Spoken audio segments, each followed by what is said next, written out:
Listo. Bueno, ahora sí. Se va a grabar. Una disculpa por los problemas técnicos, pero ya estamos aquí. Bienvenidas, bienvenidos a este evento. Mi nombre es Rocío Gil, soy jefa del Departamento de Antropología y estoy muy contenta por varias razones. Una, por tener a Verónica de regreso en su casa.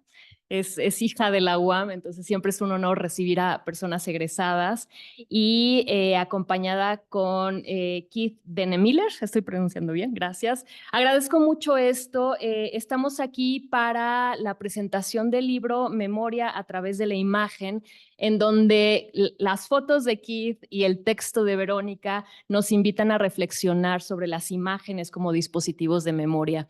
Y enfocado, entiendo, yo no he tenido el placer de leer el libro, pero entiendo que enfocado en los procesos migratorios, sobre todo de relevancia en este momento en el que estamos discutiendo ávidamente el tema de las caravanas, por ejemplo, y los impactos de la migración en territorio mexicano. Entonces estoy muy contenta por recibirles, por darles la bienvenida, contenta de ver a estudiantes aquí acompañándonos. Y quisiera mencionar también y reconocer el trabajo de nuestra colega, la doctora Carla Ballesteros, quien a través del Laboratorio de Antropología Visual ha impulsado muchas de este tipo de iniciativas. Y quiero resaltar que además de la organización de este tipo de eventos que nos invitan sobre todo a pensar desde la antropología audiovisual, nos invitan a hacer otras formas de antropología que involucran los sentidos, que involucran la parte sensorial y la parte visual, auditiva, etcétera, que además hay un montón de esfuerzo gracias a lo que ha hecho Carla en el laboratorio,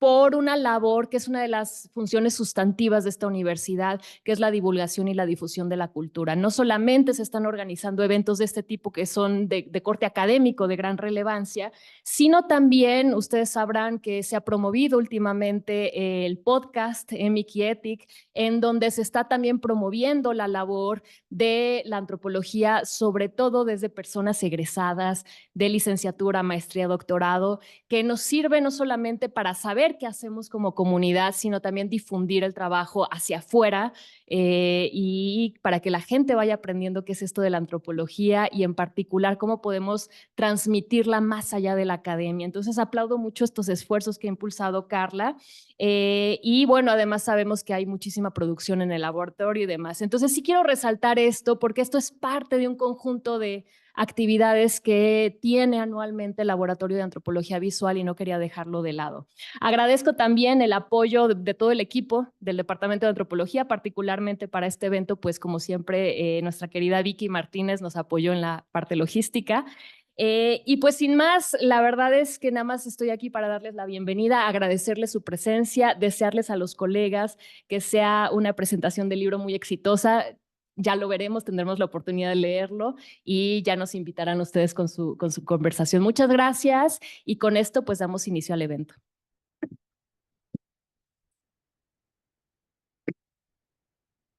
Muchas gracias. Bueno, pues gracias por la bienvenida, Rocío, y pues gracias por igual motivarnos a continuar con estas actividades. Y bueno, yo no quiero como también dejar mucho tiempo para hablar, más bien que ellos nos cuenten. Y bueno, nada más igual voy a presentar a Keith Denemiller.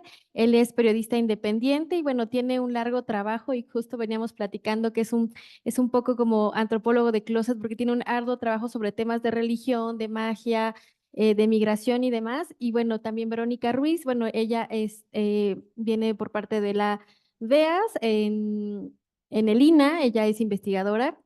Y bueno, pues también nos va a platicar un poco sobre su proyecto de investigación que tiene como, digamos que como producto final el libro Memoria a través de la imagen, que fue editado por la Escuela Nacional de Estudios Superiores de la Unidad de Morelia, del Laboratorio Nacional de Materiales Orales en el año 2023. Y bueno, este laboratorio también es uno de los laboratorios que nosotros decimos que son como hermanos porque nos han ayudado también mucho a, por ejemplo, mucha asesoría en cuanto a temas de oralidad y audio. Entonces, bueno, pues la verdad es que nos trae muy buenos recuerdos haber trabajado también con ellos y bueno, haber leído también este libro. Entonces, sin más, pues espero más bien los comentarios de Kate y de y de Verónica para que al final yo les voy a dar unas palabras igual.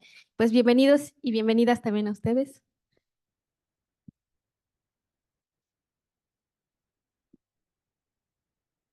Buenas tardes. Pues bueno, muchísimas gracias a Rocío Gil, a Carlas Ballesteros, Antonio Sirión, que hoy no ha podido venir, pero que también ha estado atento a todo este proceso, ¿no? Para mí efectivamente era muy importante presentar este libro en la UAM y en la UAM Iztapalapa, ¿no? Que es donde yo egresé en la licenciatura y primero como historiadora y luego rectifiqué mi camino y me llegué a la antropología. Pero, pues bueno, a partir de entonces fue que me fui a la frontera sur a trabajar con exiliados. Eran refugiados guatemaltecos que habían llegado a Chiapas producto de la guerra en los 80, ¿no? Bueno, desde años anteriores, pero que a inicios de los 80 fue invivible el poder estar allí y entonces se trasladan, ¿no? 200,000 personas de origen maya hacia Chiapas.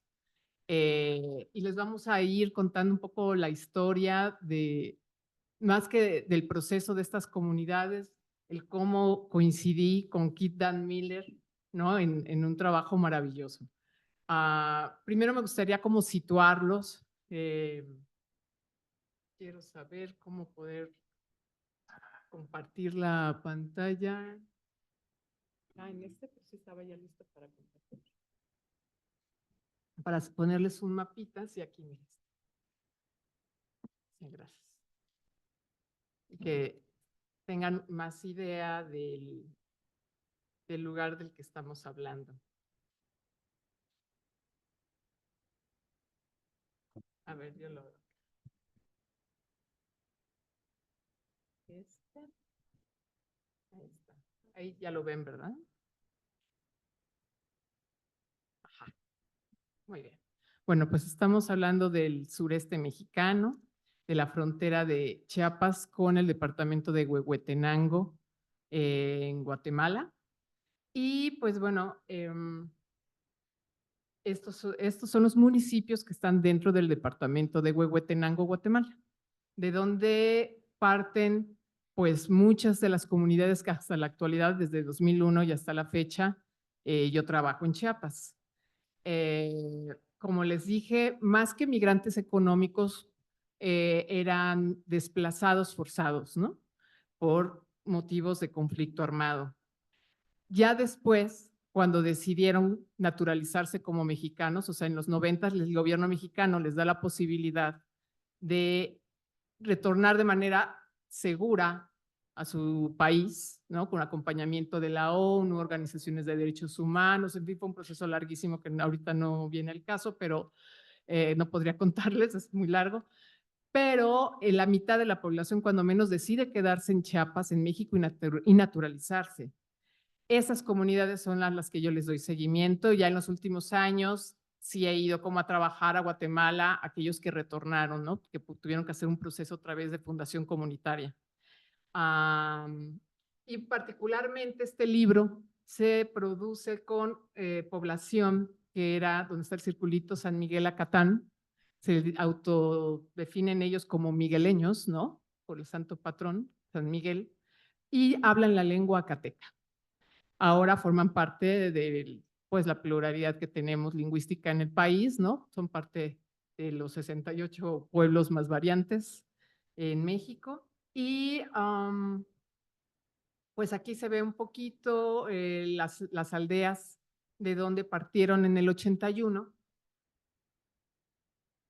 Y todos ellos fueron pasando por diferentes, donde están las casitas, son los campamentos de refugio que hubo, donde tuvieron que estarse moviendo hasta llegar a este lugar del que les vamos a hablar, que se llama El Colorado, que está con la casita más grande hasta el lado izquierdo, El Colorado, Nueva Libertad. Frecuentemente el ejército guatemalteco se pasaba del lado mexicano a los campamentos de refugio a asesinar a la gente, porque la consideraban raíz de la insurgencia, ¿no? En Guatemala. eran la base de apoyo de los grupos guerrilleros. Entonces, tuvieron que irse internando cada vez más hasta que llegaron a lugares medianamente seguros, en donde la diócesis de San Cristóbal de las Casas, ¿no? Que es como ustedes sabrán, una institución que se dirige a partir de la teología de la liberación, es decir, la iglesia de los pobres, ¿no? Hizo el apoyo que no hizo las autoridades mexicanas en su momento, ¿no? Que era atender toda esta población y decirles que hasta antes de la caravana de 2018 fue el asilo más grande en este país, del cual nunca se habla, pues porque tenemos un país con un racismo tremendo, que te pueden hablar del ingreso de los españoles republicanos, de los chilenos, de los argentinos, ¿no? Y de toda la aportación cultural que han dado a este país, pero no de los mayas, ¿no? No de los mayas guatemaltecos, no del exilio salvadoreño, nicaragüense, boliviano, en fin, ¿no? Entonces, en ese sentido es que, pues bueno, este trabajo fue importante en su momento el evidenciar que toda esta población ahora era mexicana y que tenía un proceso de ciudadanización. Pero en 2000, ¿no? 1900, oh, ya parezco abuelita cuando hablamos por décadas. Bueno, si nos vimos en 2020 para hacer esto, habrá sido 2000. Ay, estaba yo embarazada, ya lo recuerdo. Esa historia mejor la cuentas tú. ¿Cómo encuentra aquí Dan Miller mi libro en una librería de Lina, una tesis doctoral sobre estas comunidades? Y dice, yo estuve ahí hace 20 años. Naila nace en el 14, yo en el 14, nos encontramos en el 14, la verdad es que nos encontramos en ese momento estaba embarazada. buscando Sí. y vi el libro. Sí, estas imágenes son de uno de los primeros campamentos de refugio, llamado Cieneguita. En esas condiciones, así en el monte, a 40 grados, estuvieron muchos años porque no podían regresar, pero tampoco podían internarse. Ahí llegó Kit Dan Miller en el 91 como fotoperiodista. Esto fue ya entre 92 y 93, en un nuevo campamento al que se empezaron a desplazar muchos campamentos que sí querían volver a Guatemala, pero que al ver que no se cumplían los acuerdos de paz en Guatemala y las condiciones para el retorno, dijeron, nos quedamos. Así, en estas condiciones, nos quedamos. Y empezaron de nuevo otra vez. Han tenido que iniciar muchas veces, ¿no? Desde cero. El de la izquierda fue el cartel de un evento que realizamos, porque ahora Kit va a contar la historia de cómo nos encontramos y cómo llevó 100 y tantas fotografías que tomó en el 91 a esta comunidad en la que yo había estado trabajando de 2001 al 2007, más o menos, para mi tesis doctoral. Y cómo regresaron todas esas imágenes a la comunidad. Gracias. Sí. A ver, ¿cuál sería este? A ver. Si quieres comentar. Bueno, ok. Buenas tardes, varios agradecimientos, obviamente a UAM, el Departamento de Antropología Visual, la doctora Carla Ballesteros, Rocío, gracias para la presentación. El LANMO en Morelia, Michoacán, Publicaciones UNAM, obviamente a la comunidad de Nueva Libertad, El Colorado, en Chiapas, y obviamente también mi colaboradora y amiga Verónica Ruiz.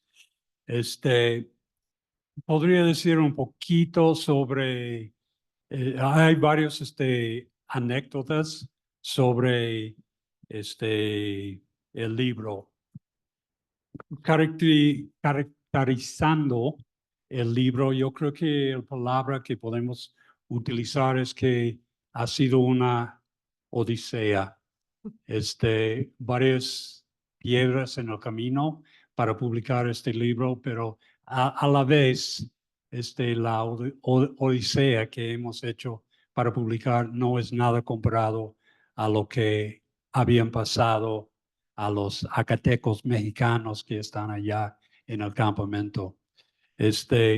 Regresando un poquito al inicio de cosas, como más o menos cualquier proyecto de este índole, empezó con preguntas.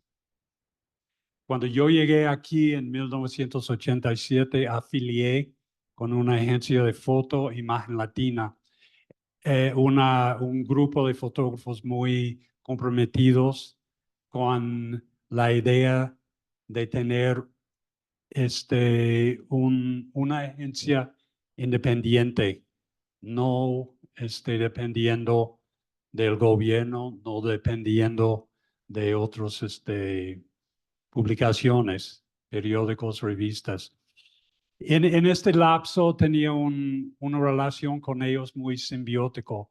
Yo tomé fotos y proporcioné las fotos a la agencia. Ellos me orientaron a México y la Ciudad de México y temas de importancia aquí en México. Una de las cosas que había seguido desde antes cuando vivía en Texas fue este fenómeno de la huida de los guatemaltecos a Chiapas. Tenía interés en hacer algo allá.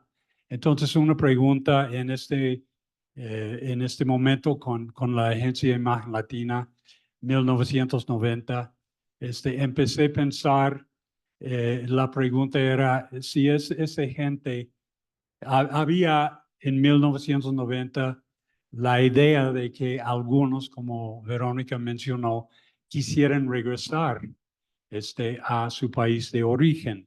Entonces, como fotógrafo, yo pensaba la posibilidad de hacer un reportaje sobre eso, me apareció muy rico, la posibilidad.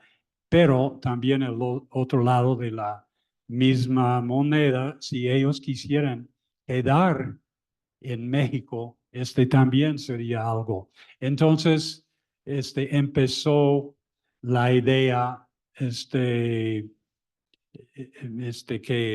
generó la idea, la posibilidad de hacer algo allá en Chiapas. 1991, en enero, había una conferencia en Tuxtla que se llamaba Cumbre de Tuxtla, de todos los presidentes de América Central y México. Una bola de corruptos que como nunca han visto, pero había en ese momento la idea de como una agrupación económica allá y dando idea allá en Tuxtla. Gané la papa en ese tiempo como fotoperiodista. Trabajé para muchas revistas y periódicos en los Estados Unidos. Tenía asignación allá para esa conferencia para la revista Time y en el lapso de los 3 o 4 días allá, encontré algunos amigos de la tele, creo que de Miami, que en una plática con el mero de ese grupo, el productor, dijeron que iban a ir a un campamento de refugiados. Cuando escuché eso y hablando con él, le dije, ¿tiene espacio en el carro para otro? Y me dijo, sí, vámonos. Entonces salimos, llegamos allá, salimos el sábado, creo que fue enero 12 de 1991. Llegamos allá al campamento que se llama Cieneguitas. Y allá en Cieneguitas, más o menos en el alba, todavía no había mucha luz.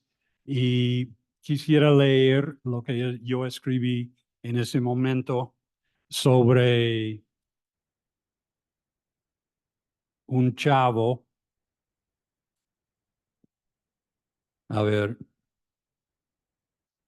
llegamos a las Cieneguitas antes del amanecer, mientras esperábamos que aparecieran los líderes de la comunidad, vi que se encendían hogueras en cabañas de madera o carrizo y una a una las luces parpadeantes en las laderas opuestas adquirieran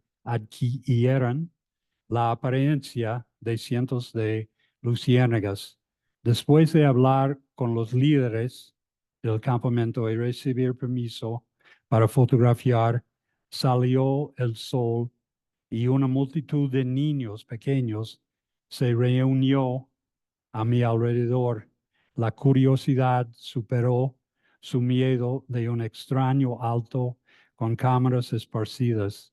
Un niño me preguntó si podría mirar específicamente a la cámara con un lente largo. Dije, claro, adelante. La sostuvo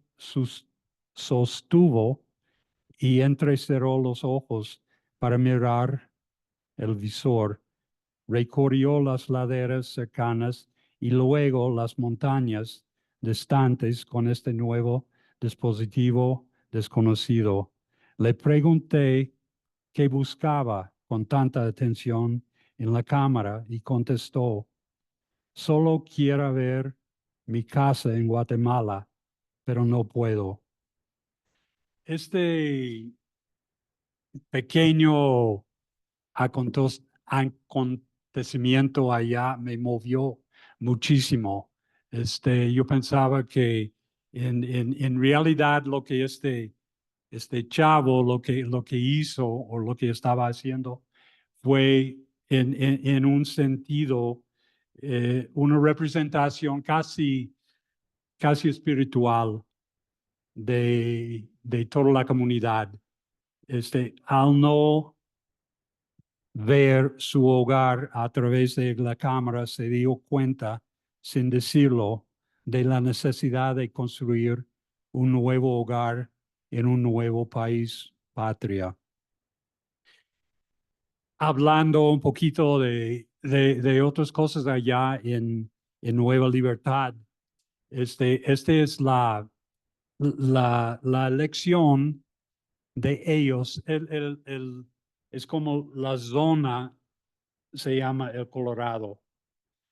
Ellos escogieron específicamente Nueva Libertad para el nombre de su nuevo campamento.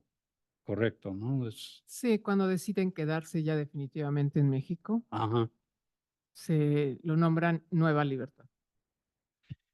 El nombre fue significativa y yo diría profética. La libertad no es algo que cae del cielo, preparado para que la aprovechemos sin consecuencias. Más bien, la construyen hombres y mujeres con su sudor y, si es necesario, con su sangre. Entonces, si bien estas fotos muestran la construcción de casas, clínicas, iglesias y escuelas, también tal vez sin querer retratan la construcción de la nueva libertad que tanto faltaba en sus vidas en Nentón y San Miguel Acatán, en Guatemala, y que los hizo huir para salvar sus vidas. Una libertad sin miedo en un lugar para formar un hogar. El hogar es como una semilla que llevamos en el alma. Donde quiera que decidas llamar hogar, la semilla debe ser plantada, regada, cultivada para que crezca y nos nutra. Hablando de nuestra colaboración, en más o menos, a ver, Sí. más o menos el año 1990, pensando en la posibilidad de regresar a, a Chiapas y al campamento, empecé una búsqueda de la literatura académica para averiguar quién ha hecho algo sobre el campamento, el mismo campamento de Nueva Libertad. Topé varias veces con el nombre de Verónica. Entonces pensaba, ok, con ella podría reestablecer como un tipo de contacto. Entonces hice una llamada o un correo, no me acuerdo exactamente, pero decidimos juntarnos en su casa en, ¿en qué mes? Ella nació en diciembre, habrá sido principios. Diciembre. Entonces, probablemente en noviembre de 1990. Tres, No, perdón, trece. perdón. Estoy totalmente. Este, este intento de regresar pasó en 2014, Sí, estamos, más o menos. sí. Ok. Empezando el proceso de averiguar cómo podría regresar. Hice contacto, fui allá a la casa de Verónica y empecé mostrar algunas fotos, hablar de la posibilidad de regresar y ella, totalmente de acuerdo de esa posibilidad, pero en ese momento tenías que como 8 meses de embarazo, entonces obviamente el regreso no iba a pasar enseguida. Entonces tardó más o menos casi como 5 años hasta que decidimos ya tenemos que regresar.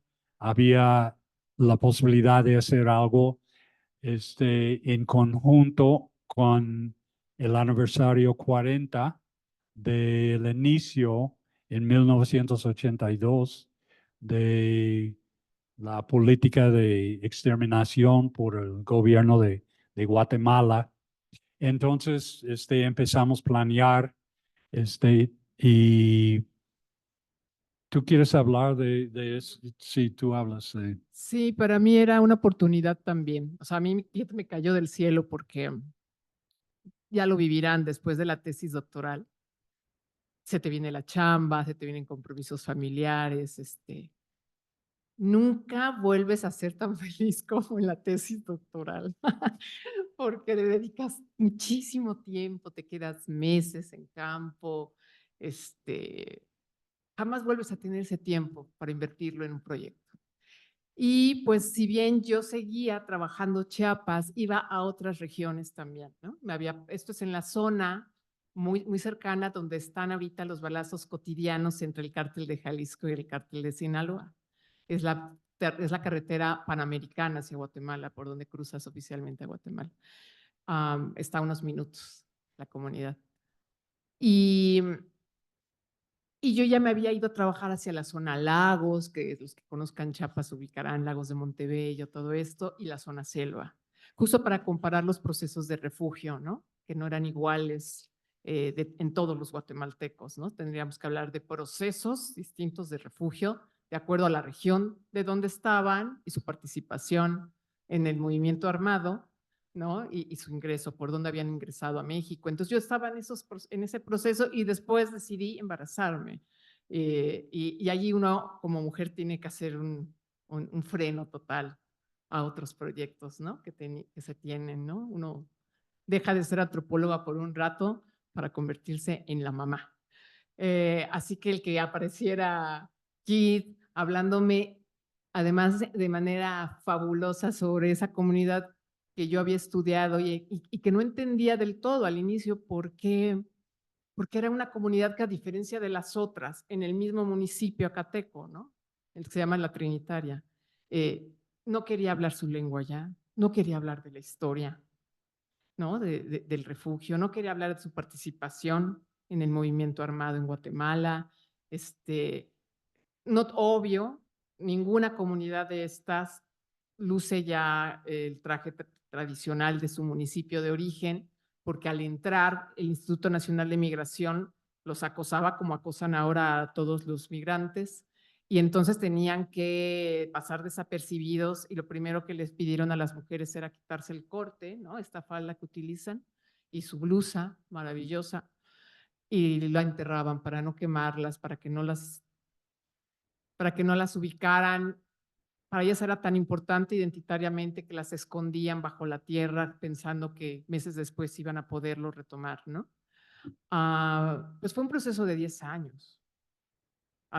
Ellos entran en 81, 82, ¿no? Y cuando llega Kit es 10 años después. Pero los acuerdos de paz se dan hasta el 96. O sea, estaban en un jaloneo tremendo en Guatemala para parar el genocidio que hasta la fecha en Guatemala siguen negando los del ejército, ¿no? Y que ahora, con la nueva primavera revolucionaria en Guatemala, esperemos que haya como un proceso, sí,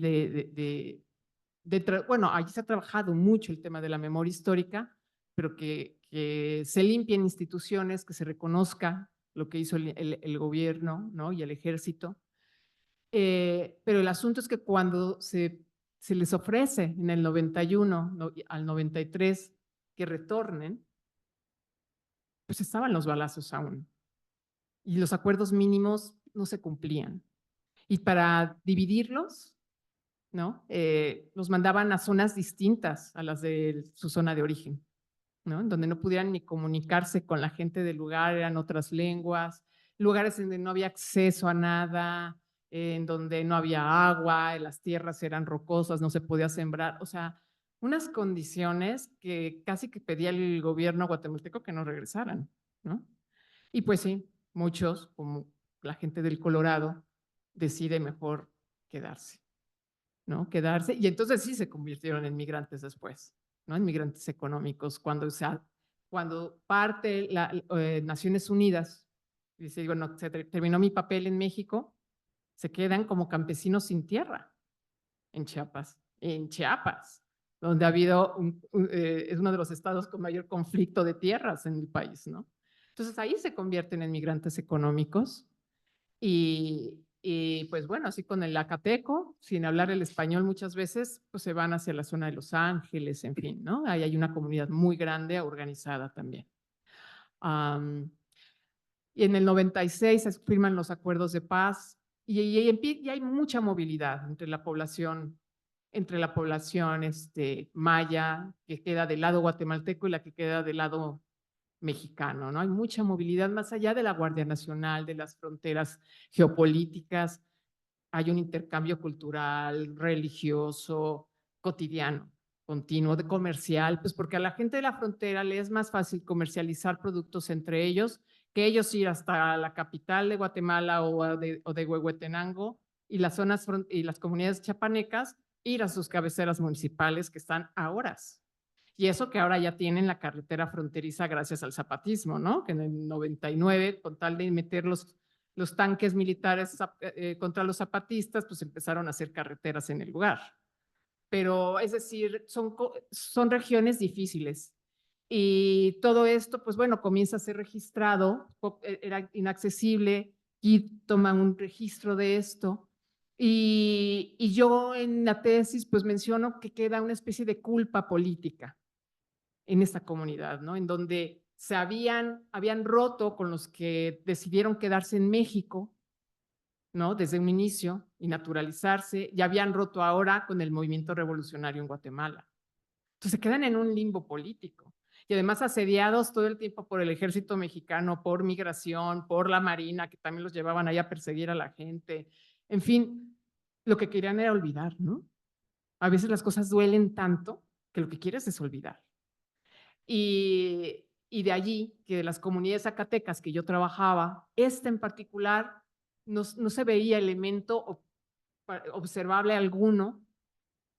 La mayoría había dejado también la lengua, se había desplazado la lengua, no hablaban de la historia, en fin, era con todo y que conviven cotidianamente con las otras comunidades zacatecas del municipio, porque son ahí los hermanos, los primos, la esposa o la ex esposa, qué sé yo, ¿no? Hay una comunidad acateca más allá de las fronteras. Y el poder haber regresado con Keith, cuando él me dice, quiero regresarles estas fotografías a ellos, ¿me acompañarías? Pues me dio esa posibilidad de regresar y ver además los cambios en las nuevas generaciones, ver cómo estaba la comunidad, gente que no había visto yo en 10 años, cuando menos, ¿no? Y desde el primer momento nos dijeron sí. Entonces, yo les dije a las autoridades, pues festejémoslo, ¿no? ¿Qué les parece si hacemos un evento cultural, para que las nuevas generaciones sepan un poco por qué están ustedes aquí? Sí. A veces, o sea, como antropólogos no podemos imponer procesos. Siempre eso va a salir mal. Donde no hay tierra fértil, no podemos imponer nada. Va a salir mal y nos van a votar por chismosos. Pero hay lugares en donde hay muchos conflictos y la gente de adentro no puede tener una iniciativa sin que crean que algo van a ganar, ¿no? Pues todo este ambiente político, electorero, feo, hace que a veces, siempre que hay una iniciativa dentro de una comunidad, crean que algo están ganando, algo han de ganar, ¿no? Entonces la gente ya no quiere iniciar nada. Y llega alguien de fuera, que podríamos ser algunos antropólogos que conocemos allí, y de manera así, preguntando, ¿quieren hacer algo? Y ahí te ven como una figura neutral, ¿no? Y dicen, va, ¿cómo lo hacemos? Ustedes sabrán, porque nosotros no tenemos recursos, no tenemos recursos, estamos pagándonos nuestro viaje y tal. Pero yo les recomiendo pues, que le digan a los maestros para que participen los chavillos, para que vengan a primaria, secundaria.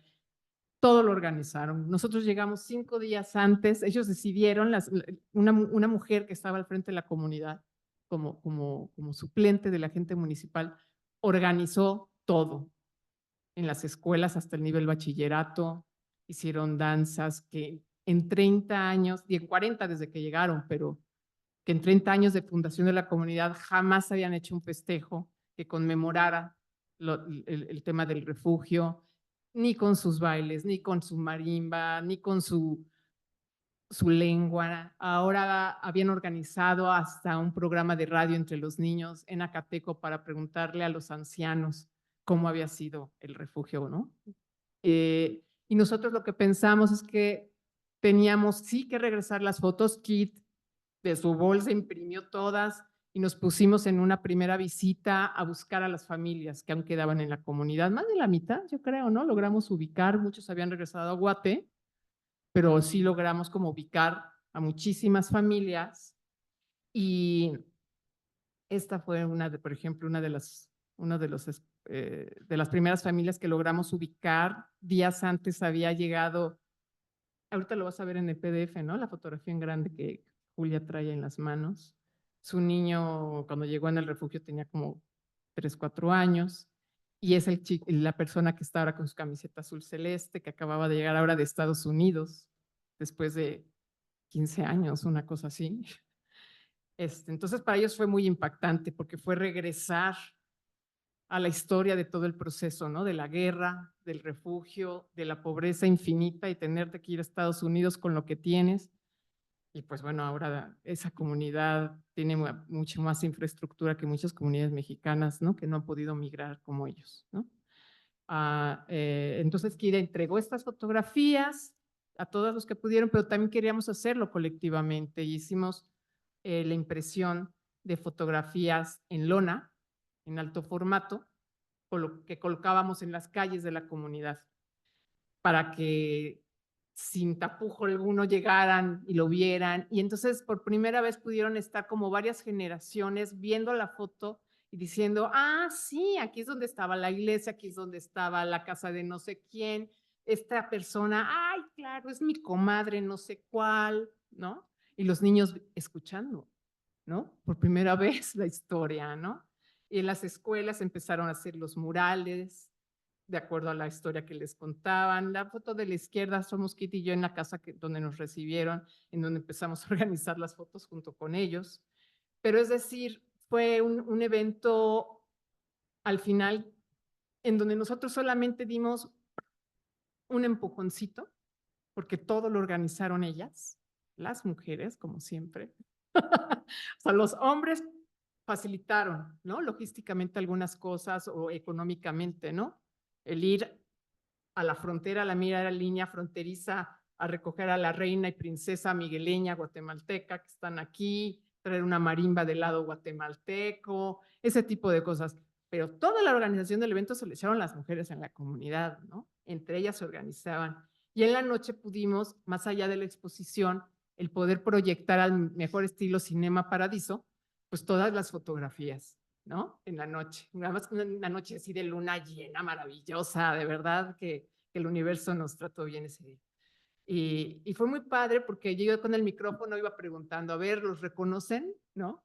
Y empezaba la gente a pararse, a decir, sí, no, es tal persona, ¿no? Le llamaban de tal manera y todo el mundo se botaba de la risa y empezaron a recordar. Las redes de internet al día siguiente, ¿no? Todo el mundo escribiéndose, porque está pues la mitad de los zacatecos en Estados Unidos, ¿no? Entonces, habían transmitido, nos habían estado grabando o pasando en Facebook Live, ¿no? El evento, y luego habían subido un montón de fotos del evento y platicando sobre a quienes habían vuelto a ver o quienes habían venido de Guatemala para el evento, ¿no? Y eso, o sea, fue inaudito, ¿no? Desde ese día, y no por nosotros, y no porque nosotros estemos allí, ¿no? Empezaron a hacer ya la conmemoración otra vez en 8 de marzo. Cada año lo están empezando, lo están haciendo ya. Incluso eventos que ya no conmemoraban como el Día del Agua, ¿no? El 3 de mayo. Que allá en esa zona seca, de verdad, el agua, por sí los pueblos originarios la honran, pues no digo cuando no la hay, ¿no? Entonces están regresando, o sea, como que esto rompió una línea ahí de dolor tremendo y dijeron, sí, somos eso. Sí, tienes razón, eso que dices, que somos zacatecos, no tenemos por qué dejar de serlo para ser mexicanos. Sí, somos zacatecos mexicanos, ¿no? Entonces es un poco como apropiándose de estas categorías que uno hace desde la academia, ¿no? Y bueno, por la pandemia no pudimos regresar al año como habíamos prometido, pero justo del Laboratorio de Antropología Visual, 3 chicos maravillosos estuvieron editando en su casa todo el tiempo, que fue Gerardo Camargo, Tom Pineda, Gerardo José, Tom y Kevin Ramos. Y comandados por el gran Silán Méndez, que también es un compañero que yo quiero muchísimo, con el que he hecho diferentes trabajos chiquitos de cortometraje de las comunidades de origen guatemalteco, y que sin él no hubiéramos logrado hacer este cortometraje que surgió a partir de este trabajo, que ahorita aquí les va a enseñar el libro, las fotografías del libro, porque pues por la pandemia no nos podíamos reunir, entonces cada uno empezó a editar en su casa, pero no sabíamos cómo tener el hilo narrativo, ¿no? Y que Silam fue un genio en eso, nos ayudó, terminamos el corto, que lo pudieron ver el 8 de marzo del 21, ¿no? Consiguiendo también un proyector ellos y volviendo a llevar sus sillitas de su casa y llenar el auditorio de la comunidad. Y pudieron ver el cortometraje, que además el enlace está en el libro. Y pues bueno, es decir, ha sido como no solamente en mi trabajo antropológicamente una herramienta muy útil, ¿no? De lo que ya se ha hablado y de lo que trabaja justamente Carla en el sentido del impacto que tiene para recordar, ¿no? La imagen o reconstruir, ¿no? También, porque pues no que hay una historia, ¿no? Siempre son varias, y así como lo recogemos etnográficamente y lo reconstruimos con las imágenes igual. Pero sí que hubo un impacto, ¿no? Muy evidente en esta comunidad, cuando menos con este evento. Pues bueno, ahora sí te regreso el micrófono para que podamos como ver muchas de estas fotografías que fuiste tomando, ¿no? Lo que podemos hacer, si podemos salir aquí y abrir Algo. hacer otro share, ajá, y ajá. Y es para avanzar, creo que. Acá. No, Acá. Es un PDF, pero. pero- ¿Dónde están las flechitas? Ajá. Para Ahí está. Ya. Tú puedes hacerlo y yo Sí, hablo un poquito. sí. ¿Qué más para decir? Primero, no sé si ustedes tienen acceso a este video que hicieron. ¿Decirlo? ¿Cuál? ¿El del evento? Ajá. Si ustedes tienen acceso para, No pusimos pero, la pero transmisión. solamente para alabar el trabajo del laboratorio aquí, este video no solamente fue un documento, digamos, sobre el Festival de la Memoria. Ellos hicieron un trabajo supra, digamos, ok. Y captaron muy bien lo que estamos intentando hacer en el regreso, en el reparto de fotos a la gente allá y solamente para mostrar o decir algo sobre un momento que el video empieza con este momento. eh, Estuvimos allá a ver, voy a checar para estar seguro,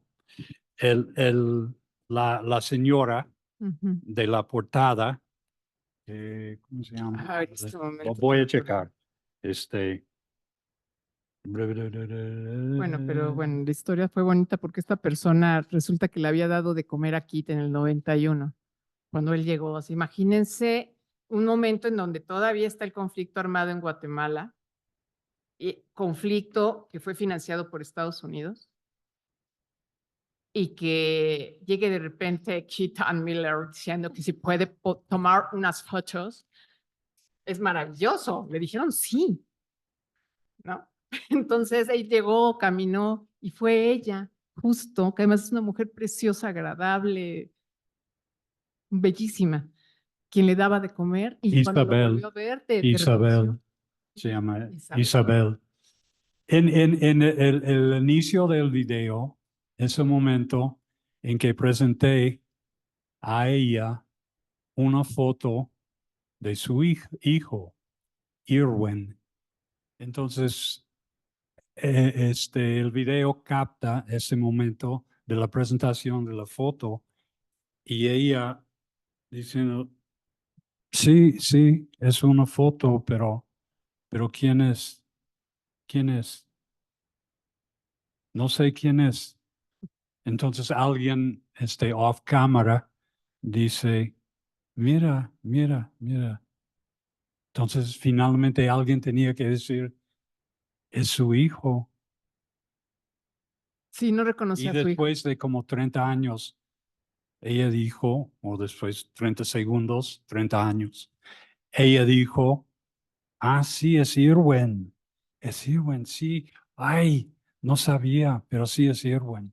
Entonces había momentos como eso que en la presentación de las fotos, como Verónica mencionó, en la presentación o la colocación de las fotos en la calle, en lona, donde la gente, la cosa que me llamó mucho la atención, aparte de su acercamiento a esas fotos y señalando gente, también había mucha gente que llegaron allá solamente para tocar, llegaron para tocar y no dijeron nada, pero llegaron allá como la primera de esa mujer aquí, sí, allá en el lado derecho, no dijo mucho, pero llegó allá para tocar y yo me acerqué y empecé a hablar con ella y me dijo, sí, ese es como era aquí, y hablamos de la roca, en el otro parte del campamento los árboles, todo como fue el lugar. Em, una de las cosas que quisiera mencionar, tal vez es obvio, pero la importancia para mí de este proyecto reside también en la idea de que es un campamento que ha desarrollado para ser hoy en día un una comunidad en el municipio de La Trinitaria. En todo el mundo, un paso o digamos, avance de un campamento al estado como está Nueva Libertad no pasa mucho. Normalmente un campamento de refugiados en más o menos cualquier lugar se disuelve, la gente está integrado, digamos, con suerte en la comunidad o están regresados a su país de origen. Normalmente lo que ha pasado aquí en Nueva Libertad no es lo normal. Entonces, en un momento de estar allá, después de, no sé, segunda o tercera visita, di cuenta que lo que estaba pasando aquí en la construcción, en la edificación de casas, escuelas, clínicas fue algo importante y algo tal vez histórico. Entonces, me dio la fuerza de regresar y seguir el proceso de documentar lo que hice. No necesariamente muy rigurosamente en términos académicos, pero yo disfruté muchísimo el tiempo que pasé allá. Normalmente fue una visita de 7, 10 días. Quedé muchas veces en la clínica que estaba ya establecida allá en una hamaca o de vez en cuando ¿cómo se llama? Catre, allá en la clínica, pero no tenía otra cosa que fue como una liberación en términos de trabajo para mí. Trabajando para revistas, trabajando para periódicos en los Estados Unidos hay mucha presión en términos de lo que tienes que producir.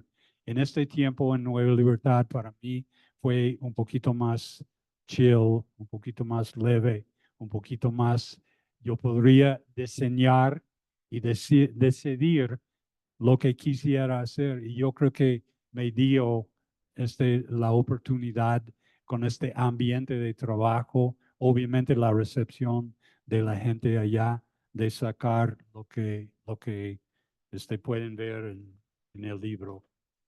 Quisiera yo Entonces, comentar que KIT ha registrado diferentes campamentos de refugio, estuvo en 2 intifadas, ahora que está la situación otra vez tan grave en Palestina.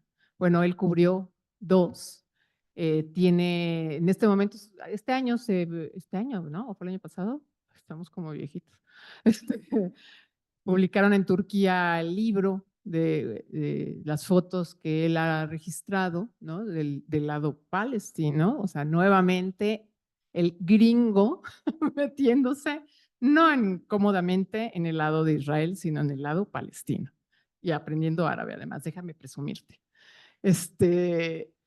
Y pues bueno, pasan las décadas y esos campamentos siguen en un nivel de precariedad tremenda, ¿no? Son inhumanos, ¿no?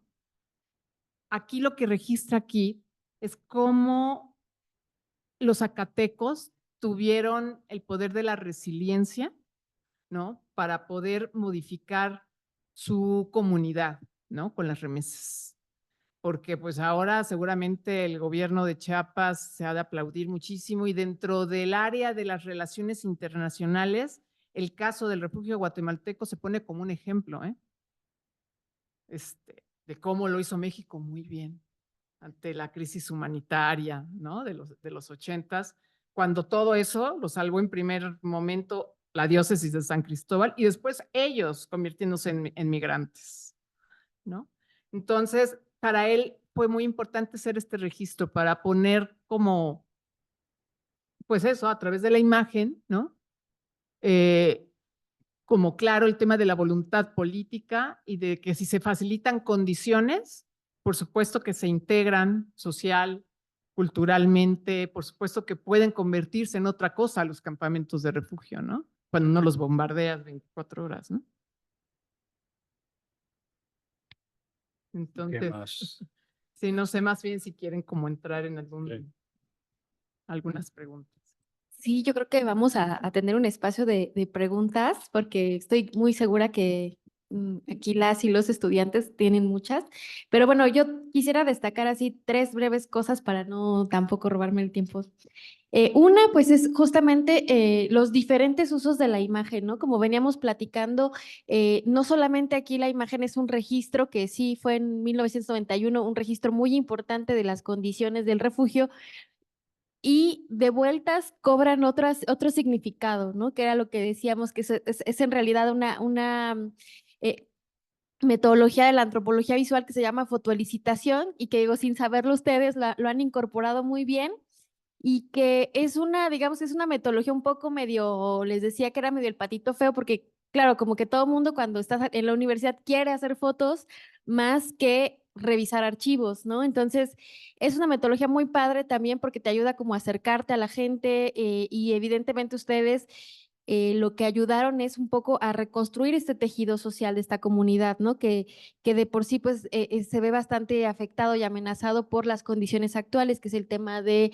el crimen organizado que está constantemente acechándolos y bueno, mucho más a los jóvenes en ese sentido también la memoria cobra mucha importancia, saber de dónde vienen, saber quiénes eran sus padres y todo lo que les costó llegar ahí y bajo qué condiciones llegaron y qué han hecho, ¿no? Entonces creo que es bastante importante. Y bueno, también recordarles que, bueno, pues sí, justo hay un documental en el que trabajaron Tomás, Pineda, Geraldo Alcocer y Kevin Ramos a la cabeza de SILAM, pero bueno, esto también más bien nos habla de la importancia de la formación de antropología visual que imparte nuestro departamento, que bueno, pues sin duda hay muchos chicos, chicas que han ayudado a los registros audiovisuales y que han creado también muchas cosas y que bueno, pues no en todas las universidades de formación antropológica se da y bueno, también eso lo festejo, ¿no? No tanto porque yo lo dé, sino porque justo es el fruto de algunas generaciones anteriores, ¿no? Y bueno, también decirles que, bueno, para mí creo que es un libro muy, muy importante, es una aportación no solamente a la migración, a los estudios de migración y de refugio y de desplazo, también a la antropología visual por estos usos que se les da a la imagen, ¿no? Entonces, me siento también como muy feliz de que haya más material de qué estudiar, ¿no? Sobre todo con temas de fotoelicitación, que muy poco se hace. Les digo como que siempre nuestro ímpetu es sacar fotos más que regresar a los archivos, ¿no? Entonces, en ese sentido, el trabajo de Kate, pues cobra mucha relevancia. Hay un registro de eso que nadie se preocupaba en ese momento, entonces por eso me encanta verlo, ¿no? Y bueno, yo tuve la fortuna de dictaminarlo y pues a mí me parecieron geniales las fotografías, el texto, todo, entonces pues me da mucho gusto que haya sido publicado, le insisto por el Laboratorio de Nacional de Materiales Orales, al que consideramos un laboratorio hermano, y pues eso, y me gustaría que los alumnos, las alumnas, pues saquen sus preguntas, que seguramente tienen muchas para contestar su cuestionario de tarea, pero pues adelante. No sé si tengan algunas.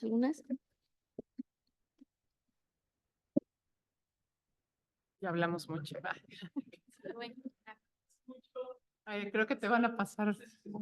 No, creo que te van a pasar el micrófono porque están en Zoom, en vivo, para que se escuche, sí.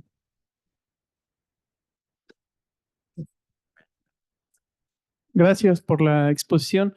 Hace mucho en una materia, no recuerdo cuál, la verdad, nos pasaron la película de esta población, no recuerdo el nombre, pero era justamente narrando, o bueno, se visualizaba el momento en el que veían las imágenes en la pantalla y empezaban a rememorar.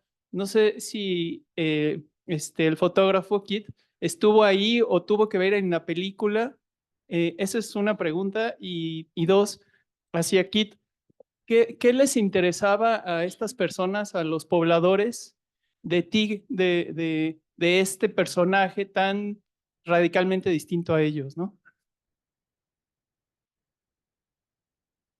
Okay, la primera parte de la pregunta, ¿es el video o el corte no creo que participé y lo que hicieron Gerardo y Tomás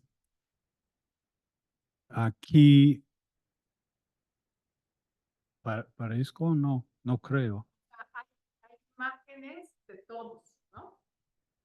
Pero toda la edición es de ellos. Sí. Y, Todo imágenes, la de laboratorio. ajá. Sí. Y la segunda parte es una buena pregunta. Obviamente, la primera visita donde ese mismo día, llegando a las Cieneguitas, otro campamento, pidiendo permiso para tomar fotos allá. En un momento por la tarde llegamos al nuevo predio donde ellos iban a mudar, y trasladarse allá a Nueva Libertad. Entonces, como la foto de la mujer, tocando en básicamente un árbol y nada más. Fue ese primer día, las primeras fotos que tomé allá. Había pedido permiso. Antes de irme ese día, el primer día, allá en el nuevo predio de Nueva Libertad, con la gente que iban a mudar, pregunté si podría regresar para seguir el proceso de el traslado y construcción del nuevo campamento. Me contestaron, sí, pensamos que sí, pero es una decisión de la comunidad. Entonces pregunté cómo lo hacemos y me dijeron pues que regreses y vamos a ver. Entonces, fue la cosa, fue en enero, esa plática y esa primera visita al predio nuevo de Nueva Libertad. Creo que regresé, no me acuerdo el próximo, tal vez en junio, pero regresé y me presenté diciendo que aquí estoy, me gustaría seguir y dijeron que sí, está bien. Entonces, busqué alojamiento allá para 4, 5, 6 días. Me lo dieron en una hamaca en el lugar de o hogar de alguien. Yo sentí en retrovisión el hecho de que me aceptaron siendo gringo con cámara, siendo extranjero, siendo extraño allá, fue algo maravilloso, una bendición de quién sabe de dónde, pero el hecho de que en ningún momento de todas las visitas nadie me dijo, ¿qué estás haciendo aquí? ¿Por qué estás tomando las fotos? Obviamente tenía conversación de ese tipo. Me gustaría documentar lo que está pasando aquí, pero nunca como una motivación segunda o por qué estás aquí, quién va a ver esas fotos, dónde vas a entregar esas fotos, nada de eso. Entonces cuando llegué allá, estaba más o menos aceptado que es el gringo con la cámara, está bien, va a entrar en su lugar, va a tomar fotos de esta reunión, va a estar para clases en la escuela, el culto a San Caralampio, está bien. Entonces, como digo, el hecho de que este libro existe es este producto, resultado de los beneficios, la bondad de la gente allá que me aceptaron y me dejaron trabajar allá.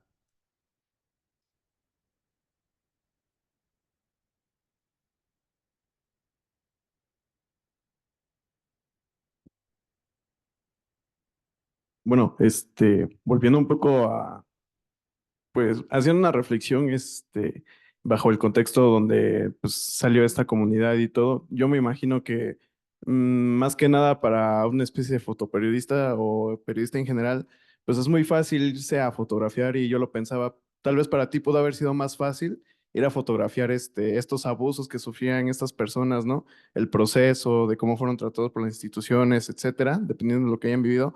Pero mi pregunta es, ¿qué te hace a ti voltear a ver esa cotidianidad de ellos, ¿no? O sea, ¿qué es lo que te lleva a ti a tomarle una foto a una señora con un hijo en vez de, no sé, tal vez a ver a alguno de estas personas siendo golpeada, siendo abusada por alguna autoridad, ya sea de Guatemala o de México?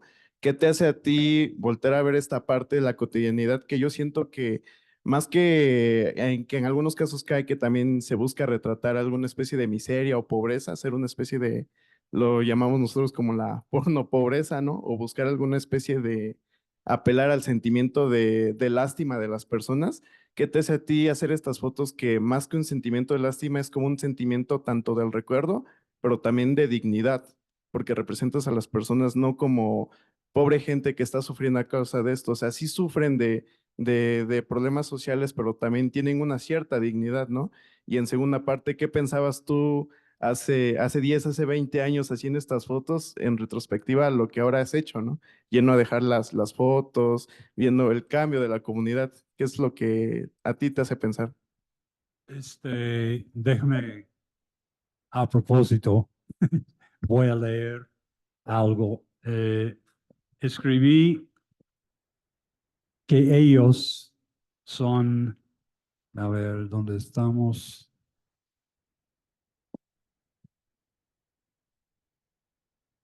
Ellos son héroes. Quisiera decir que yo soy un narrador como muchos de ustedes. Mis imágenes nos ayudan a recordar, aunque puede resultar doloroso. Nos ayudan a transmitir conocimientos sobre las personas y cómo hicieran lo que hicieran. Y ojalá nos ayuden a aprender las lecciones de los antepasados que pueden incorporarse hoy en la lucha por la libertad que continúa. Estas son fotos de héroes, hombres y mujeres que resistieran la represión de un déspota racista que quiere destruirlos a ellos y a su rico patrimonio cultural. Son imágenes de sobrevivientes de un intento de genocidio, o tal vez no debe ser intento de un genocidio. Miren a las personas en las fotos.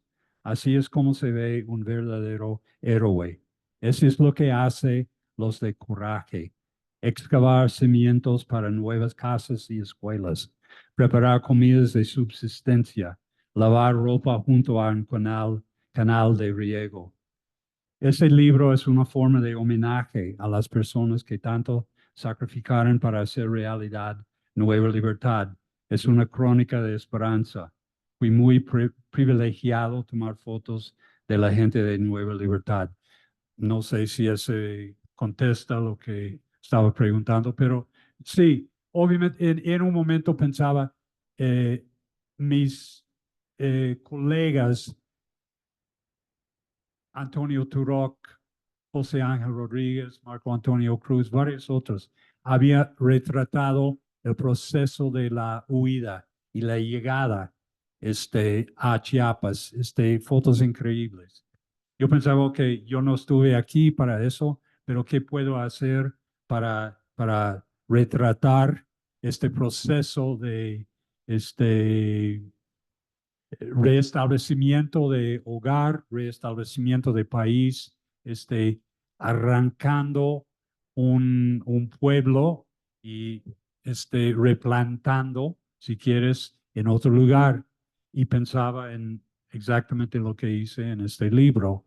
Entonces yo creo que, en resumen, el hecho de que lo que ellos hicieron los hizo héroes. Yo creo que eso es lo que pienso.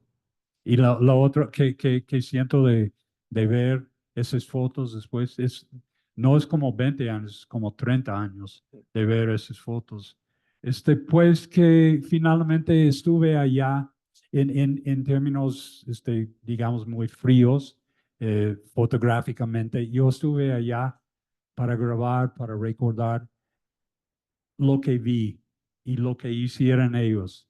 Entonces yo creo que tenía éxito en este sentido. No estaba allá necesariamente para hacer fotos de arte. Es muy que directamente, derechamente, si es esa palabra, documental. Yo quisiera ver qué estaban haciendo y por qué. Entonces, después de ver las fotos, yo creo que cumplí con ese reto para el libro.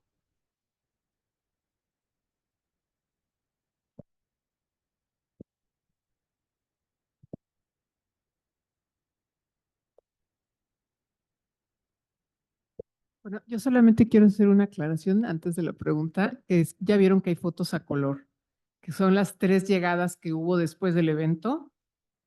De Kit y yo fuimos a seguir haciendo como un registro ahora para el libro, ¿no? Porque ya nos habían dicho, ¿por qué no hacen un libro? Entonces, como que no solamente queríamos las fotos del 91, 92, 93, sino que ya que iba a haber un libro, pues meter como fotos contemporáneas en donde se pudiera ver como el proceso de cambio de la comunidad. Por eso es que están las fotos también en color, que ya son como en presente, ¿no? Ajá, ¿qué iban a preguntar? Ah.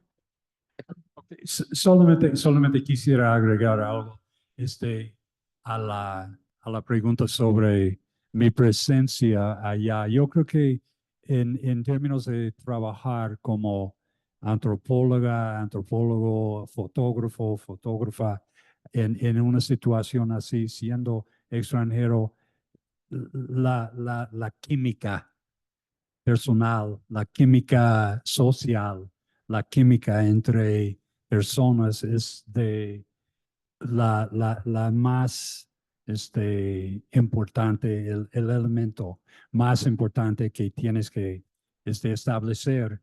Si no hay, si no hay receptividad, si no hay bienvenida por parte de la gente, pues busca, no sé, cambio de su actitud o otro campamento o algo, pero ese es de la más importante. Perdón. Mira, ¿se te escucha? Si volviera a ir otra vez allá, ¿crees que la gente lo reconocería, lo conocería ese señor fotógrafo? Otra vez. No, es que tengo miedo. Ahí sí se escucha. Cuando vuelva a ir allá, la gente lo va a reconocer o así familiares van a decir, ese señor es ese señor fotógrafo que fue hace muchos años o algo así.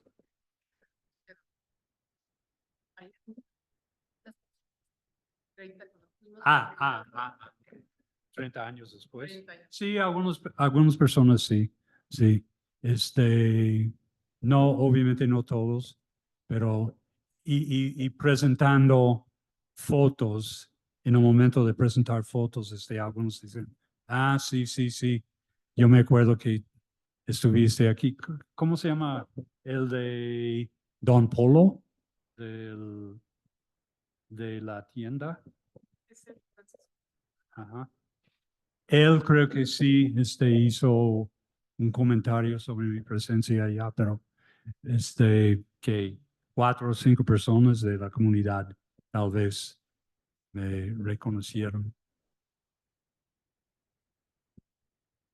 Y bueno, eso no era fácil, ¿eh? Porque había una presencia tremenda de organizaciones de derechos humanos, ¿no? Mientras estuvieron los campamentos protegidos por el ACNUR, pues entraba un montón de periodistas y un montón de gente, ¿no? Entonces el hecho de que se hayan acordado de Kit, pues sí era como extraño, ¿no? Sobre todo esta persona que terminó siendo su foto en la portada del libro, se acordaba de que le había dado de comer a Kit, ¿no? Quizá porque eran momentos muy difíciles en donde pues algunos habrán llegado a tomar una foto e irse, ¿no?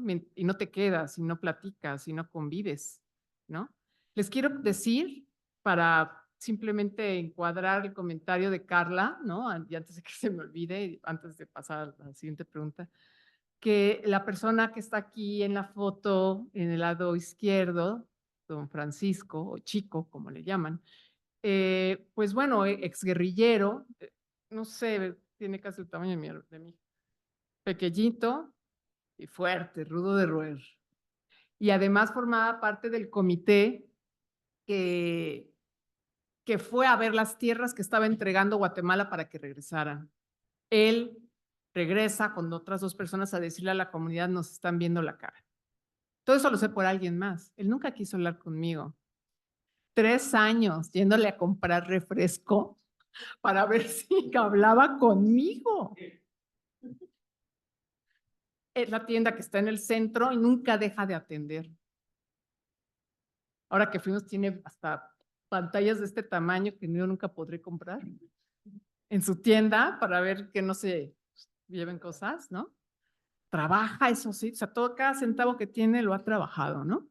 Pero él nunca quiso hablar conmigo, y no porque hablara mal el español, porque habla poco español. Lo que dice aquí, o haces clic con la gente o no lo haces, ¿no? Y con esa comunidad tuve muy buen clic, ¿eh? Pero él nunca quiso hablar conmigo. Después, en el corto que tú mencionas, él habla, y además habla un montón. Es que claro, yo salí tal fecha, porque siempre se acuerdan el día que salieron de su casa, antes de que llegara el ejército y arrasara, literal, quemara la comunidad. Y salí tal hora, y caminé tantos kilómetros, y pasamos por tales campamentos, y traía a mis 7 hijos, y uno se me murió en el camino, y ¿no? Y hablaba, y hablaba, y hablaba, y yo no lo podía creer. Claro, mi amiga y asistente, Canjobal, le hizo las preguntas en su idioma, después del cortometraje, después de que habíamos visto más bien, no el cortometraje, sino las fotos que proyectamos. Ahí toda la gente quería hablar, toda la gente quería hablar, y por eso los chicos, ¿no? El Gerardo, Kevin, Tom, se pusieron, pero sin que les dijera yo nada, o tú, ¿no? Que andábamos ahí atendiendo 1000 cosas, incluyendo yo a mi hija con 40 grados de calentura en el evento. Ellos se pusieron a grabar porque la gente quería hablar. O sea, lo que yo nunca logré, ¿no? En trabajo de campo, se logró enseñando las fotografías. O sea, solamente como para encuadrar, ¿no? Esto que tú dices. ¿Cuál era la...? Voy a hacer trampa porque quiero hacer mi tarea. Entonces, quiero preguntarles por qué consideran que es importante el intercambio de imágenes desde los 90s hasta ahora que fueron con respecto a la comunidad. O sea, regresarles y darles, no sé, considero que a veces los antropólogos somos muy extractivistas y nos llevamos todo y no regresamos nada. Entonces, en este sentido, preguntarles por qué fue importante para ustedes regresarles esto bueno, lo que Kit documentó en ese momento, y también por qué documentaron y por qué es importante también regresarles las imágenes que toman cuando regresan, ¿no? O sea, esta imagen tan impresionante de la familia con la foto que tomaron hace 30 años me parece como, pues ya ahí podemos hacer un análisis muy grande. Pero quisiera preguntarles esto, ¿no? La importancia del regresar y de circular esas fotografías, que no solo se queden para la academia, ¿no? O sea, sino también regresarles a ellos como actores sociales principales.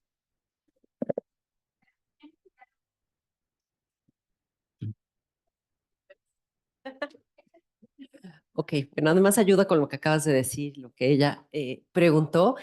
Muchísimas gracias por haber venido a presentar este libro acá. Me tienen súper conmovida, aunque ya parte de la historia la conocía por Verónica. No es lo mismo que escucharlos ahorita. Y bueno, o sea, empezando además a leer tu relato, bueno, estaba con ojito remi lagrimeante. Y recuerdo como mucho esta frase cuando se habla de los estudios de memoria.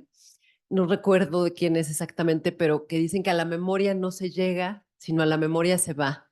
Entonces, creo que parte de este trabajo que hacen ustedes de entregar o de regresar a la comunidad con las fotos, a pesar de que ha pasado tanto tiempo, ¿no? Ustedes, de alguna manera, este dispositivo lo utilizaron justamente como un lugar de memoria, ¿no? Como un dispositivo que permitió no nada más a ustedes, sino sobre todo a la comunidad, ir hacia la memoria, ¿no? Caminar hacia ella y de alguna manera traerla de regreso. ¿Qué significó para ustedes esta recepción? O sea, ¿qué tanto esperaban que iba a suceder? ¿Qué tan diferente fue de lo que se habían imaginado?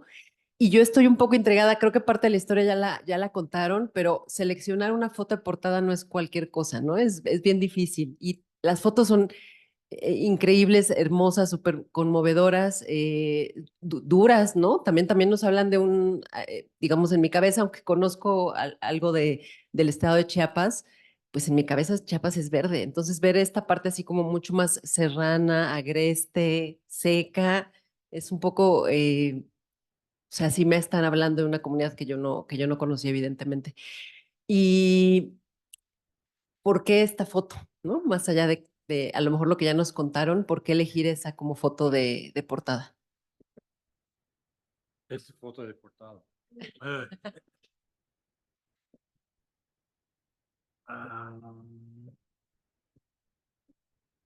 Pues yo creo que en un sentido es una foto muy directa y abarca la idea de la memoria en eh, en una manera, otra vez muy directa, donde se puede ver exactamente de lo que estamos intentando hacer en el libro.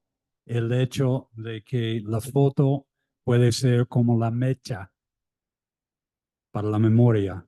Y ese es lo que al grano de lo que estamos intentando hacer en el libro. Y desde la portada y desde lo que queremos que transmite esa foto de la portada, yo creo que adentro y después en el Festival de la Memoria sigue esa idea de la foto como otra vez mecha o la cosa que empuje la memoria y lo que se puede utilizar en una manera muy que paciente, podemos decir, en términos de que la, aparte de su uso como tal vez un uso académico, yo creo que ya es un artefacto que la comunidad se puede utilizar para la memoria. Entonces, esa idea de que la portada expresa esa idea hasta que tengan el libro en sus manos es contundente. ¿Quieres? Porfa. Pues un poco contestándole a la compañera. Justo acabo de terminar un artículo que se publicó ahora en marzo en la revista Entre Diversidades, que ya es electrónica y que le da mucho campo a este tema de la imagen. Revísenla, les va a interesar a ustedes. Yo solo quería hacer un acompañamiento a imágenes de un fotógrafo que ya mencionó, Kid, que es José Ángel Rodríguez, tiene todo el registro de la guerra centroamericana y particularmente de Guatemala, ¿no? Y además, entre paréntesis, decirles que otro laboratorio hermano, que es Batsilab, en San Cristóbal de las Casas, está, y contesta eso parte de la pregunta, reuniendo todas las fotografías de Chiapas y Centroamérica, donde incluso Kit también ya donan los negativos para que esto se convierta en patrimonio, ¿no? Patrimonio histórico de la región, ¿no? En Chiapas, a diferencia desde acá del centro, sí se concibe Chiapas como parte de Centroamérica histórica y culturalmente, ¿no? Quizá como Estado-nación no políticamente, pero sí cultural y socialmente. Y tenemos una historia común. Entonces, ahí es muy importante resguardar, ¿no? En imagen todos los procesos que ha habido revolucionarios en donde pues los fotoperiodistas mencionados, Antonio Turo, José Ángel Rodríguez, Marco Antonio Cruz, esta mujer, Ángeles Torrejón, en fin. Hicieron un trabajo fantástico y están donando todo esto a Batzilab. ¿Por qué? Pues porque sí consideramos que tiene que ser patrimonio, un patrimonio de todos, ¿no? Es la historia de todos nosotros, pero además particularmente de ellos. O sea, ellos quieren, los zacatecos del Colorado, quisieran, con estos recursos que da el INPE y tal, hacer un pequeño museo. O sea, pasaron de no querer hablar del tema a querer tener ahora un pequeño museo comunitario, ¿no? En eso estamos. El tema es que primero fue el COVID y ahora son los catorrazos tremendos, ¿no? La pelea por la plaza que hay ahorita allí con el crimen organizado, ¿no? La UNAM, conseguimos que la UNAM donara cuando menos 76 libros que vamos a repartir entre la gente que participó en los dance, o sea, por familia, ¿no? No por persona, ¿no? Y los que falten, pues veremos si los podemos comprar, porque ustedes saben que los libros de fotografía por el tipo de papel son carísimos. Ahora mismo les daremos un código QR donde pueden ustedes bajar libremente el libro, pues porque el libro tiene un costo de 800 y en oferta 400, y lo compramos nosotros y lo vendemos nosotros, y yo sé que es muy caro, ¿no? Pero a ellos teníamos que devolvérselo.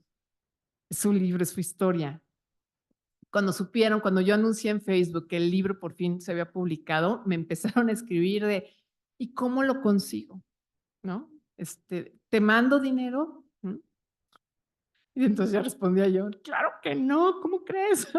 Nosotros tenemos la obligación de hacérselos llegar. Espérenos tantito porque andamos sin un clavo, ¿no? Yo trabajo en el INAH, pero el tema de los viáticos es igual que todas las instituciones federales. Ahorita estamos en momentos de precariedad absoluta, pero pues ya decimos que en mayo, que sí nos van a dar cuando menos la donación para la comunidad, vamos a ir, vamos a entregarlo y presentaremos en Batzilab justamente el libro, ¿no?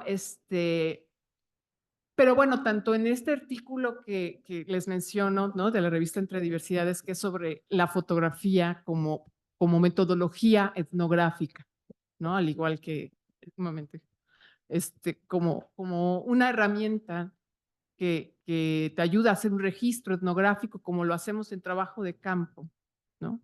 No es algo, bueno, esto ya lo han visto ustedes muchísimo, ¿no? Está de más decir que no son imágenes que acompañan un texto, ¿no? Sino que tienen un proceso en sí mismo, son un corte de la realidad en sí mismo, como cuando nosotros trabajamos los textos y decidimos qué mostrar, ¿no? Y hay una ética también atrás que puedes seguir o no, dependiendo si quieres victimizar o si quieres mostrar un otro lado, ¿no? De resiliencia, ¿no? Y de participación activa, ¿no? De estas personas.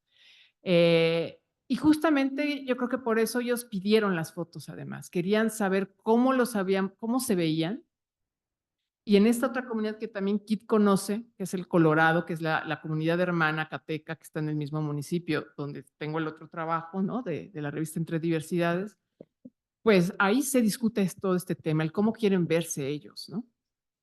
Y el cómo se ha fotografiado a los refugiados, a los desplazados, y el cómo quieren verse ellos, ¿no? Es parte, yo creo que justamente de la discusión, pero más allá de cómo estamos nosotros buscando reflejar esta historia y a estos actores, ¿no? No como víctimas, sino como personajes que fueron activos, ¿no? Como guerrilleros incluso, no todos, pero sí como gente que buscó cambiar de manera radical su realidad, ¿no? De olvido, de explotación y de racismo absoluto en Guatemala. Pues no tenemos más que admiración y tratamos que las fotografías y los textos reflejen eso, ¿no? Y el dejarles las fotografías, y que además siguen colgadas, el evento fue en 8 de marzo del 2021 y siguen colgadas en las calles.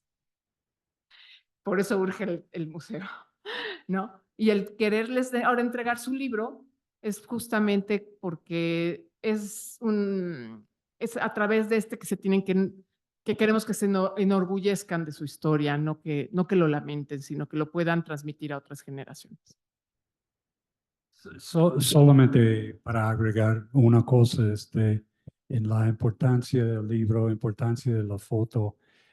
Si quiere exterminar un pueblo, elimina su historia y eso incluye fotografía y cosas visuales. Lo que podemos ver, lo que está pasando hoy en día en Gaza, es un intento de eliminar un pueblo a través de eliminación de su historia.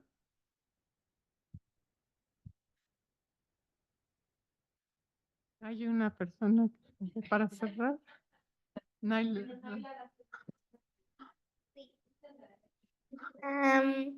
Que creo que los más viejos siguen hablando la lengua con que llegaron, pero las nuevas generaciones todavía la hablan. La entienden y están empezando a utilizarla ya en muchos eventos festivos. La escuela oficial tiene mucha culpa en eso, ¿no? Cuando no hay medios de comunicación y no hay espacios en donde puedas hablar tu propia lengua, pues se empieza a desplazar, pero sí la están comenzando a hablar, Naila. Muchas gracias por la pregunta.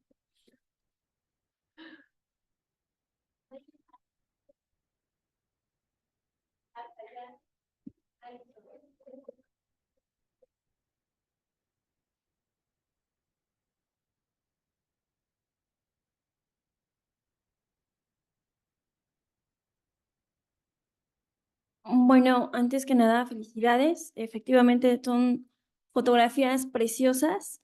Y mi pregunta es, aquí están mostrando 3 miradas distintas, por ejemplo, de Kate, de Verónica y obviamente de la comunidad de los migrantes, ¿no?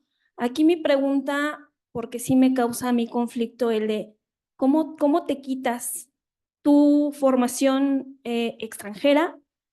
En tu caso, Vero, también cómo te quitas pues la empatía, que a veces por no decir indiferencia, porque yo creo que en esas situaciones no hay una indiferencia, pero cómo te quitas esa persona para ser antropólogo, antropóloga, periodista, etnógrafo, cómo te quitas eso y no sé, digo, la empatía, ¿cómo la haces a un lado?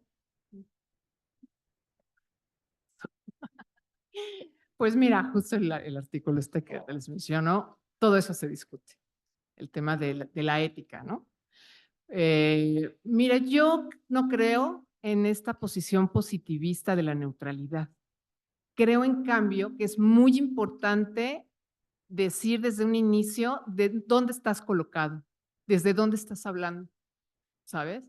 Yo en los primeros años de campo no comentaba absolutamente nada de política, solamente recogía información, pero un tema de reciprocidad con la gente es que si tú preguntas, ellos te pueden preguntar y que tú tendrías la misma obligación de contestar lo que piensas, ¿no? Siempre cuidándome para no generar conflictos, para no generar ruido, por ejemplo, con el tema de la religión. Yo soy sumamente laica, laiquísima, pero tengo amigos católicos, testigos de Jehová, evangelistas, en fin, ¿no? Y ellos lo saben.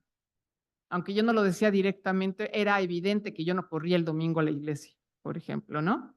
Y después si me lo preguntan, pues tuve que decirlo, ¿no? Y buscas la manera sin que sea violenta de decir, pues no me educaron bajo una religión, por ejemplo.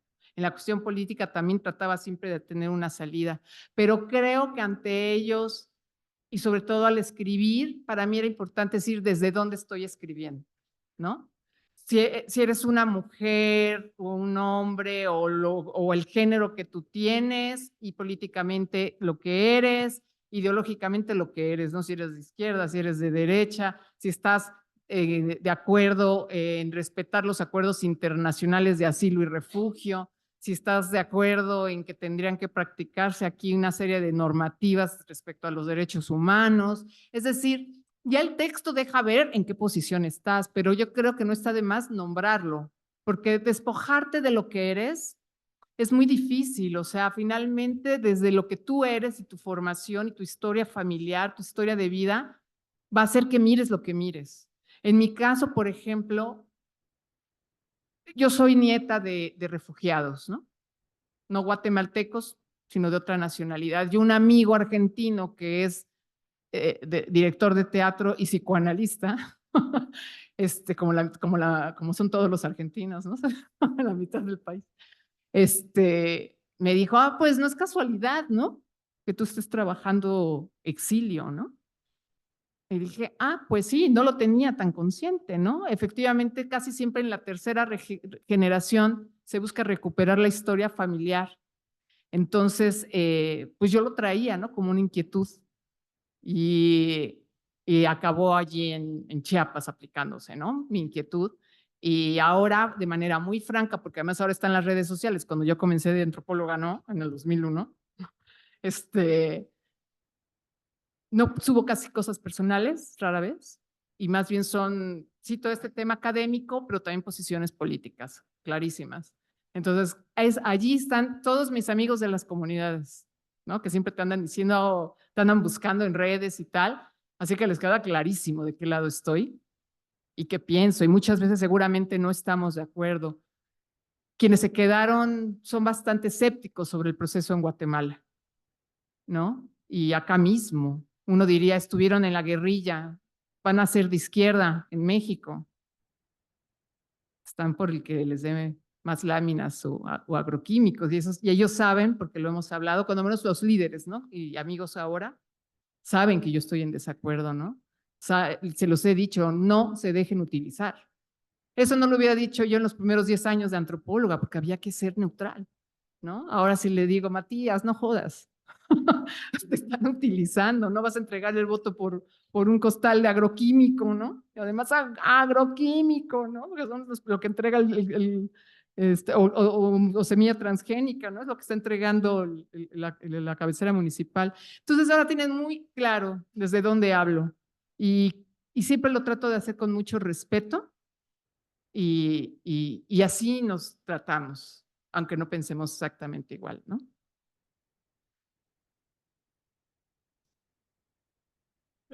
Wow, es una buena pregunta para contemplar exactamente de dónde he venido para tomar fotos de refugiados guatemaltecos en el estado de Chiapas, en México, después de mi crecimiento en los Estados Unidos, en un ambiente muy, yo diría, tradicional. Crecí católico, 8 años con monjas. En un momento dije adiós a él. Y yo creo que el momento de llegar aquí en México, obviamente había un jale por parte de México a mí, viviendo en Texas, haciendo visitas, haciendo trabajo, elecciones en Nuevo León en 85, elecciones en Chihuahua en 86, finalmente haciendo la decisión de mudarme aquí para trabajar y vivir. Había eh, idea de que había algo en México para mí, un cambio de los Estados Unidos. En inglés hay un palabra que se llama, es un conjunto que se llama unbecome. Lo más cerca yo creo que en español sería desestar, algo así. Es decir, un proceso de limpiar cosas que has aprendido y regresar a establecer un nuevo ser, un nuevo persona. Y yo creo que México me ayudó en ese proceso, abrió mis ojos a otro tipo de relación con el mundo. Y siendo fotógrafo, yo creo que también el hecho de tener una cámara como una herramienta de conocimiento del mundo, de entender el mundo a través de la cámara, me ayudó muchísimo también. Las dos cosas. Empatía es otra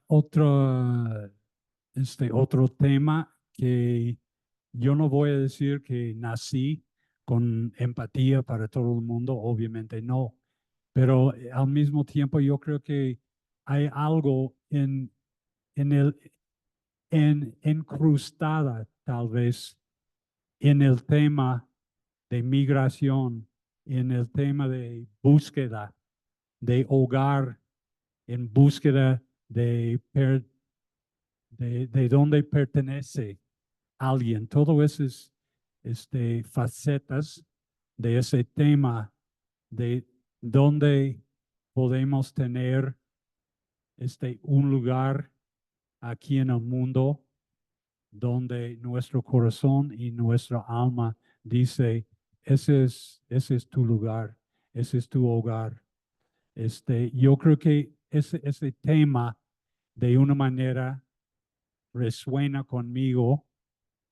Todavía estoy buscando y investigando exactamente por qué, pero esos temas siempre me han tenido interés. Entonces, yo creo que como parte de lo que he hecho en otros lugares, en Palestina, aquí en México, en América Central, la odisea de los guatemaltecos en ese momento me llamó la atención y tenía la oportunidad de seguirlo en términos documentales, pero también en términos personales, para averiguar lo que podría entender, lo que podría, sí, entender de esa gente y en su lucha para sobrevivir en un nuevo país. Obviamente no estoy comparando mi decisión de vivir aquí con lo que ellos tenían que hacer, pero el hecho de que tenía que ver con el tema de hogar y pertenencia, yo creo que hay algo en eso. No sé si es una respuesta o no, más o menos, dos, tres.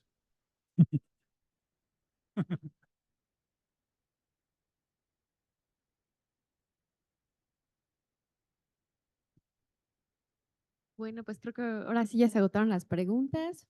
¿Sí? Sí. Bueno, pues muchísimas gracias a Verónica y a Kate por esta charla, por esta presentación, porque bueno, realmente su trabajo es bastante, pues aportador, como les decía, no solamente a la antropología, sino también a la antropología visual y sobre todo también para la comunidad de los zacatecos, pero y también que visibiliza un poco de la lucha, digo un poco, no toda, ¿verdad? Pues es demasiado ambicioso, pero sí algo de la lucha y resistencia y resiliencia de los pueblos mayas, ¿no? Que han sobrevivido a lo largo de la historia, movilizándose en la región, ¿no? Porque como bien dices, comparten esta región cultural y bueno, se han movilizado a través de esta, conservando algunas cuestiones de su cultura, pero también diversificándose y también, bueno, pues migrando. Y es algo que debemos también visibilizar, ¿no? Cómo estas comunidades mayas han vivido a lo largo de la historia y bueno, pues que encuentren un hogar y que se sientan establecidos, pues es también, no es cosa menor, ¿no? Y que es importante también. Y pues muchísimas gracias. También quiero hacer el comercial de que Kate está dando un taller de calligrafías en la Casa de la Primera Imprenta. Por ahí en nuestras redes estuvo promocionando, no sé si todavía hay cupo, ¿no te han dicho? No, bueno, pues si todavía encuentran cupo por ahí, Kate va a estar dando una conferencia, igual, bueno, que puedan visualizar el libro, yo creo que nos va a compartir el QR Vero, y bueno, también que el 16 de abril vamos a estar yendo justamente a la exposición de 30 años del movimiento zapatista, justo con estos fotoperiodistas que les nombraron, dos de ellos van a ir con nosotros, y pues eso, que son los comerciales. Esperamos que pues, nos veamos por allá y ha sido muy, qué bonito que haya coincidido que mi materia con los tiempos, porque si hubiera sido en otra materia hubiera sido un poco más complicado, pero bueno, me da mucho gusto que hayamos coincidido y pues muchísimas gracias por todo a ustedes.